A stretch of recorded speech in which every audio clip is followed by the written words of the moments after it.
Xoli Mngambi, let's start here. The governing party repeatedly telling us and other media that the ANC is in fact not on trial at the state capture inquiry. Barbara Hogan disagrees, yesterday telling the Commission that a surefire way to further your career in politics is to, quote, according to her, walk the beaten path to Luthuli House.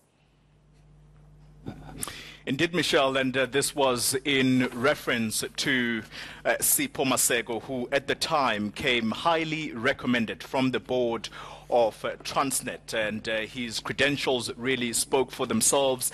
The CV that he brought, essentially, it made him the #1 candidate. But of course, Barbara Hogan says she was up against the former president, Jacob Zuma, who was dead set on having Siyabonga Gama, who at the time was facing misconduct charges and was facing a disciplinary hearing within Transnet. And so the former president was intent on making sure that Siyabonga Gama was that person who would ultimately be appointed as a group CEO of Transnet. And when Barbara Hogan put her foot down in this, the former president stating quite clearly that, okay, let's allow for the disciplinary proceedings then to conclude, and then we can speak later. But then, of course, by the time that Siyabonga Gama came back to Transnet, we all know that Barbara Hogan had already been dismissed as minister in October of 2010. But more importantly, Michelle, you speak about the interference of the political